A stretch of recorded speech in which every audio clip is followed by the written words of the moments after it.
కూడా టీటీడీ సిబ్బందికి, తిరుమలలో పనిచేస్తున్న ఆఫీసర్స్కి, విజిలెన్స్ సిబ్బందికి, మిగతా పోలీసు విభాగాన్ని వారికి, భక్తులకి, పత్రికా సోదరులకి అందరికి కూడా గణతంత్ర దినోత్సవం శుభాకాంక్షలు తెలియజేస్తున్నాము. ఈ 77వ గణతంత్ర దినోత్సవం భారతదేశ చరిత్రలో మరొక ఘట్టమని చెప్పచ్చు. ఎందుకంటే ఒక దేశానికి గణతంత్ర దినోత్సవం అంటేనే రాజ్యాంగం అమల్లోకి వచ్చి స్వయం పాలన రావటం అన్నమాట.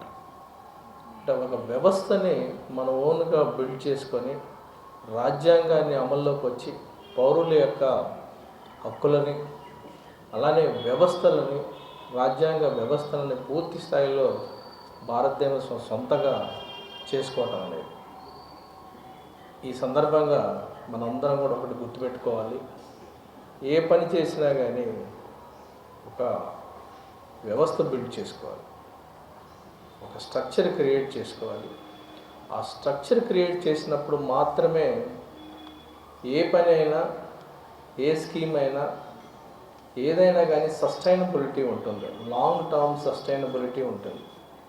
బెస్ట్ ఎగ్జాంపుల్ భారతదేశ రాజ్యాంగం. ప్రపంచాల్లో చాలా దేశాల్లో వచ్చాయి, చాలా దేశాలకు స్వతంత్రాలు వచ్చాయి, చాలా దేశాల్లో రాజ్యాంగాలు తెచ్చుకున్నారు. కానీ రాజ్యాంగ స్పిరిట్, రాజ్యాంగాన్ని అంత క్లుప్తంగా కానీ పటిష్టంగా రాసుకోకపోవటం వలన, లేకపోతే ఆ రాజ్యాంగాన్ని ఆ దేశాల్లో ఉన్న ప్రజలు అర్థం చేసుకోకపోవటం వలన ఎక్కువ రోజులు నిలబడలేకపోయాయి.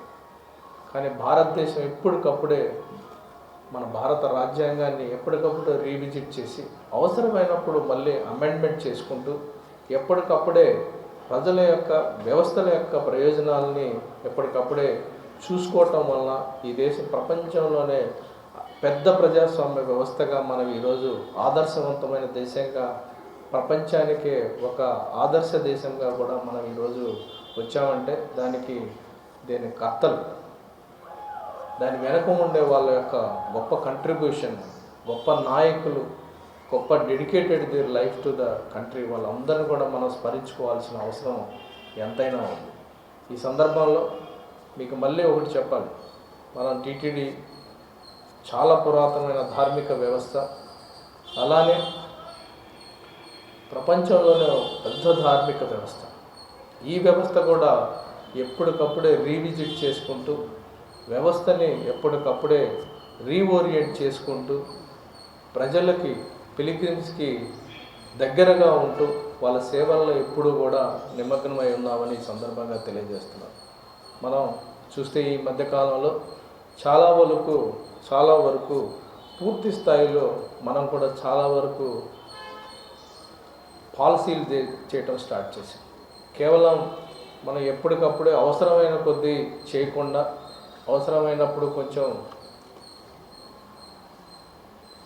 అప్పటికి అవసరానికి అనుగుణంగా కాకుండా పూర్తి స్థాయిలో ఒక పాలసీని తయారు చేసుకుంటాం.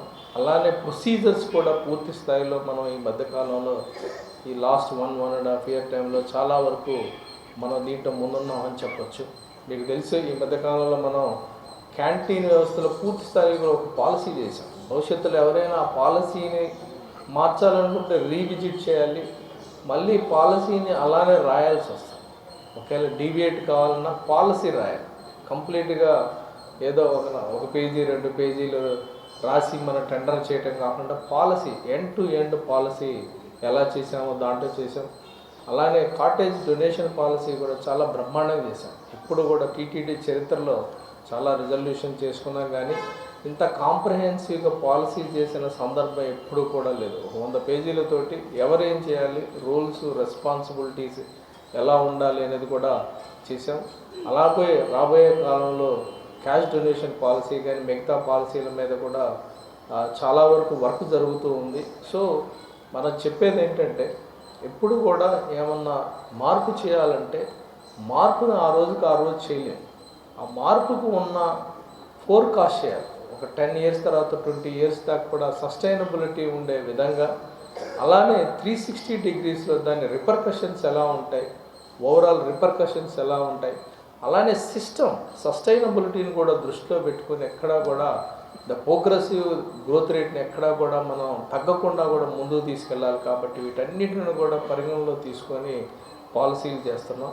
ఇది రాబోయే కాలంలో మరింతగా కన్సాలిడేటెడ్గా జరిగి చట్టబద్ధంగా ఎవరు కూడా డిస్క్రిషనరీ పవర్ హ్యూమన్ ఇంటర్వెన్షన్ తగ్గించి ఖచ్చితంగా సిస్టమ్ ఓరియంటెడ్ ప్రతిదానికి కూడా మనం రూల్ బుక్ ఎత్తుక్కొని దాంట్లో ఎలా చెప్పారు దాన్ని చేసుకుంటూ పోతే ఎక్కడా కూడా ఏ రకమైన సమస్యలు ఉండవు. అలానే హ్యూమన్ ఇంటర్వెన్షన్ తగ్గే కొద్దిగా ఎప్పుడు కూడా policy related rule bound administration వస్తుందని ఈ సందర్భంగా మీకు తెలియజేస్తున్నాను.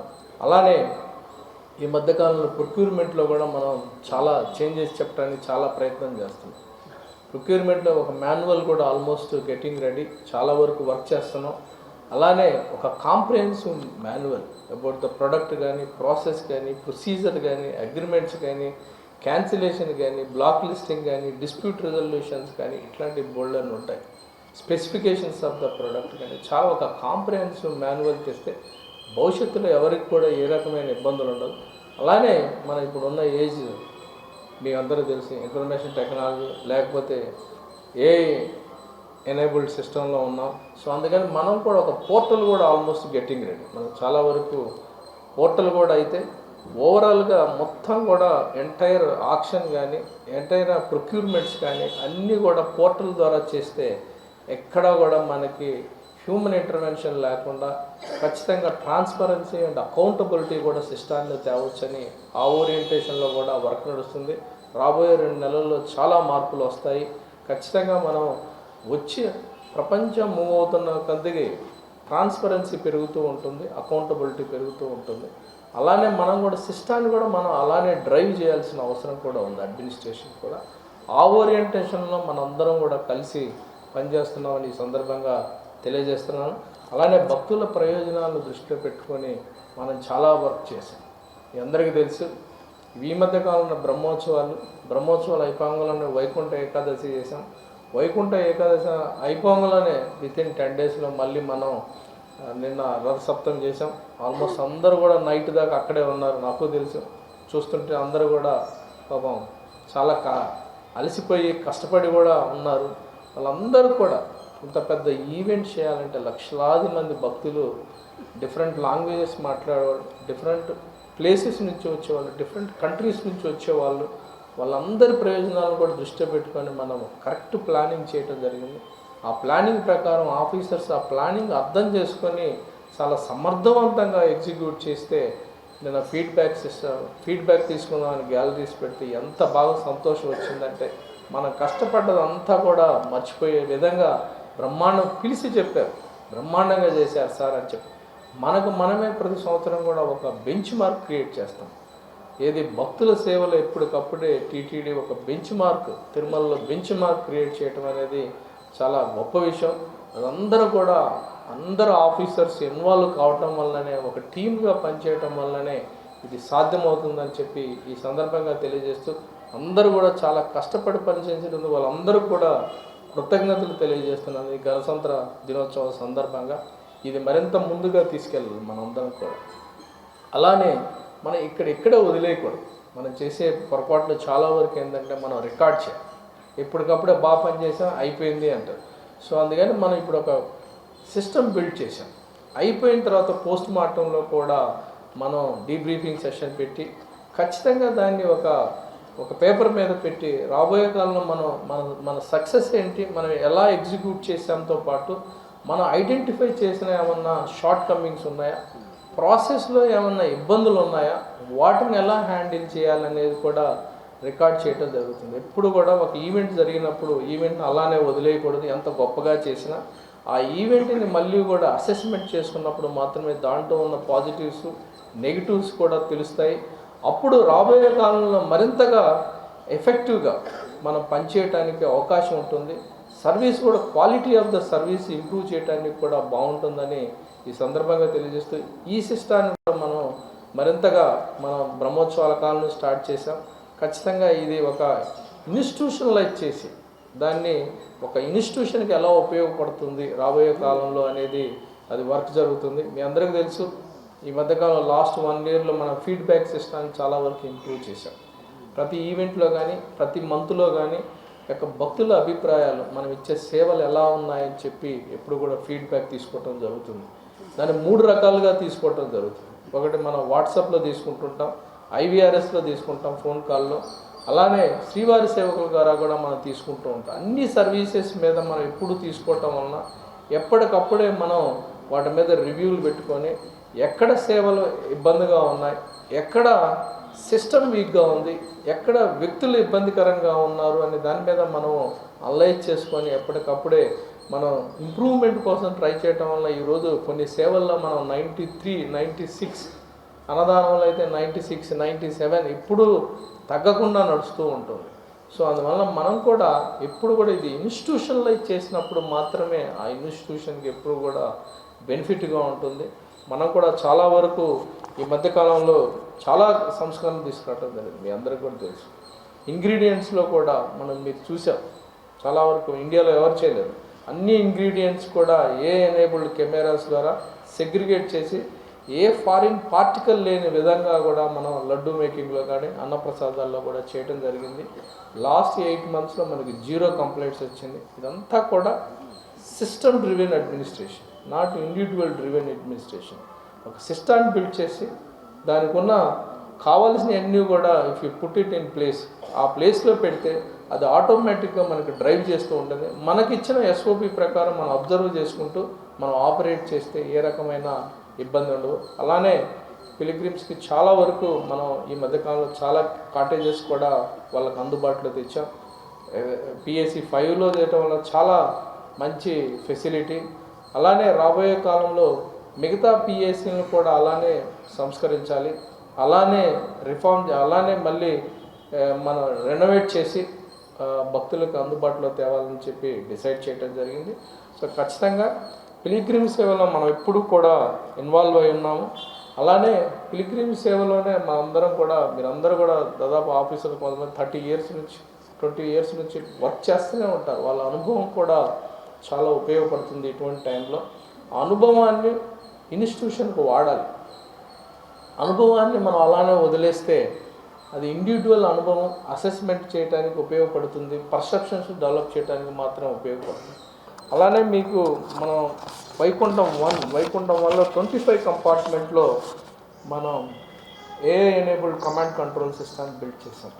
దాదాపు ఒక 8 మంది ఫారిన్ NRI భక్తులు వాళ్ళు ముందుకు వచ్చి దాదాపు 20 కోట్లు ఖర్చు పెట్టి అలానే వాళ్ళే డిజైన్ చేసి ప్రాసెస్ మొత్తాన్ని స్టడీ చేసి వాళ్ళే సాఫ్ట్వేర్ తెచ్చి వాళ్ళే హార్డ్వేర్ కూడా తెచ్చి ఒక గొప్ప కమాండ్ కంట్రోల్ సెంటర్ని బిల్డ్ చేయడం జరిగింది. ఇది మనకి వైకుంఠ ఏకాదశి టైంలో చాలా బ్రహ్మాండంగా ఉపయోగపడింది. ఎగ్జాక్ట్గా నంబర్స్ తెలుస్తుంది, వెయిటింగ్ అవర్స్ తెలుస్తుంది, అలానే ఇన్ఫ్లో తెలుస్తుంది, అవుట్ఫ్లో తెలుస్తుంది, అవర్లీ ఎంత దర్శనం చేస్తున్నారో తెలుస్తుంది. అలానే టైం మేనేజ్మెంట్ పర్ఫెక్ట్గా, time consumption, time management, time utilisation, ఇవన్నీ కూడా దాని ద్వారా మనకి చాలా ఉపయోగపడిందని తెలియజేస్తూ, దానివల్ల దాదాపు 20 గంటలు 10 రోజుల్లో 20 గంటలు మనం అడిషనల్గా క్రియేట్ చేసుకున్నాం. మనం ఎక్కువగా ఉన్న టైంనే వాడుకోవడానికి చాలాసార్లు మన మేనేజ్మెంట్లో ఇబ్బంది పడుతుంటాం. But because of the system, because of the command control center మన అడిషనల్గా 20 గంటల్ని మనం సమకూర్చుకొని అది పిలిగ్రిమ్ యొక్క దర్శనానికి ఉపయోగించుకోవటం వలన ఎప్పుడూ లేని విధంగా మనకు వైకుంఠ ఏకాదశిలో 7,83,000 మందికి మనం దర్శనం చేయించాం. Highest in the history of Vaikuntha ఏకాదశిని సందర్భంగా ఇదంతా కూడా ఊరికి ఒక మాటల్లో చెప్పి పోయేది కాదు. ఆ మాటల్లో చాలా మీనింగ్ ఉంటుంది. ఎంతమంది పనిచేస్తే ఆ సక్సెస్ వస్తుంది, ఎంతమంది కలెక్టివ్గా పనిచేస్తే ఆ సక్సెస్ వస్తుంది, ఎంతమంది కలెక్టివ్గా కోఆర్డినేట్ చేస్తే ఆ సక్సెస్ వస్తుంది, అలానే ఎంతమంది భక్తులను సంతృప్తి పరిస్తే అంత సక్సెస్ వస్తుంది. సో అందుకని దాంట్లో చాలామంది అందరు ఆఫీసర్స్ యొక్క hard work, dedication, discipline and వాళ్ళ ప్యాషన్ ఇన్వాల్వ్ అయి ఉన్నప్పుడు మాత్రమే అంత పెద్ద సక్సెస్ మనం చూడవచ్చు. ఇండివిజువల్గా మనం చూస్తే అలా కనిపించచ్చు, బట్ అందరు కలిసి పనిచేసినప్పుడు మాత్రమే అంత పెద్ద సక్సెస్ని మనం చూసామని చెప్పి ఈ సందర్భంగా తెలియజేస్తున్నాను. రాబోయే కాలంలో ఖచ్చితంగా ఇంకా కొత్త మనం కొన్ని తీసుకోవాల్సిన అవసరం ఉంది. లగేజ్ సెంటర్లో కొన్ని మార్పులు చేర్పులు చేయాల్సిన అవసరం ఉంది. అలానే మనం సప్తగిరి టోల్ ప్లాజా కూడా కొన్ని మార్పులు చేర్పులు చేయాలని ఇప్పటికే 2-3 సార్లు మీటింగులు పెట్టి కొత్త 2 ఏజెన్సీస్ తోటి కొన్ని రిపోర్ట్లు కూడా చేయటం జరిగింది. అలానే ఈ మధ్యకాలంలో మీరు చూశారు పబ్లిక్ ట్రాన్స్పోర్ట్ సిస్టమ్, దాంట్లో మనం ఎవ్రీ 21 బస్ స్టాపుల దగ్గర డిస్ప్లేలు పెట్టడం జరిగింది. కొరియా నుంచి వచ్చి డొనేషన్లో పెట్టిస్తే ఫీడ్బ్యాక్ తీసుకోమని చెప్తే బ్రహ్మాండమైన ఫీడ్బ్యాక్ ఉంది. ఎక్కడా కూడా సింగిల్ నెగిటివ్, చాలా బాగుంది, ఏ టయానికి ఏ బస్సు వస్తుందని మాకు పూర్తిగా క్లారిటీ ఉంది. దానివల్ల మేము ప్రైవేట్ ట్యాక్సీలు కానీ జీపులు కానీ చూడాల్సిన పని లేదు. వాళ్ళ ఎక్స్ప్లాయిటేషన్లో మనం లేకుండా మనం బస్సుల కోసం వెయిట్ చేస్తున్నామనే ఒక మంచి ఫీడ్బ్యాక్ వచ్చింది. రాబోయే కాలంలో పబ్లిక్ ట్రాన్స్పోర్ట్ సిస్టాన్ని కొండపైన మరింతగా స్ట్రెంథెన్ చేయాల్సిన అవసరం ఉంది. ఆ ఓరియంటేషన్లో కూడా వర్క్ జరుగుతుందని సందర్భంగా తెలియజేస్తున్నాను. అలానే చెప్పుల మేనేజ్మెంట్, ఏ టెంపుల్లో కూడా ఇండియాలో ఇంత బ్రహ్మాండంగా చెప్పుల మేనేజ్మెంట్ చేస్తున్న సందర్భం లేదు. మనం మురుగప్ప గుప్పు అనే వాళ్ళని రిక్వెస్ట్ చేసినప్పుడు సిఎస్ఆర్ ప్రాజెక్ట్ కింద దాదాపు 8 కౌంటర్లు పెట్టి తిరుమల మొత్తంలో కూడా ఈరోజు చెప్పులను చాలా బ్రహ్మాండంగా QR కోడ్ ద్వారా మేనేజ్ చేస్తున్నారు. వాళ్ళు చెప్పులు వదిలిన తర్వాత మళ్ళీ పికప్ చేసుకోవడానికి దాదాపు 99% మంది వచ్చి తీసుకెళ్తున్నారు.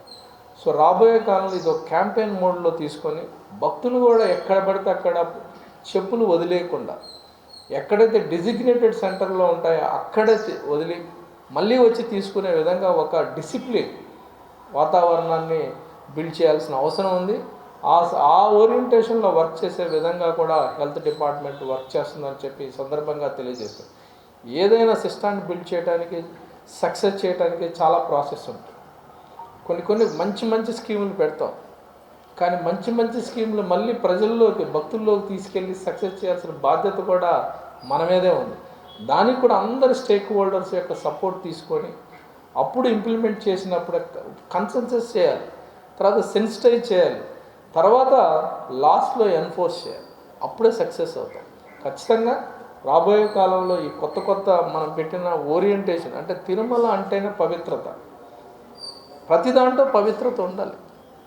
ప్రతి దాంట్లో పవిత్రత ఉన్నప్పుడే ప్రపంచంలో గొప్ప ఆధ్యాత్మిక కేంద్రమైన తిరుమల ఎల్లప్పుడూ కూడా గొప్ప ఆధ్యాత్మిక కేంద్రంగా ఉండాలని కోరుకుంటూ ఈ సందర్భంగా మీ అందరికీ కూడా కృతజ్ఞతలు తెలియజేస్తూ రాబోయే కాలంలో మరింతగా పిలిగ్రిమ్ ఓరియంటేషన్లో కలిసి పనిచేద్దామని మీ అందరికి కూడా రిక్వెస్ట్ చేస్తూ అందరూ కూడా మరొకసారి 77వ గణతంత్ర దినోత్సవాల సందర్భంగా మీ అందరూ కూడా శుభాకాంక్షలు తెలియజేస్తూ local to global news at your fingertips, మీ చేతిలో ఒక ఆయుధం.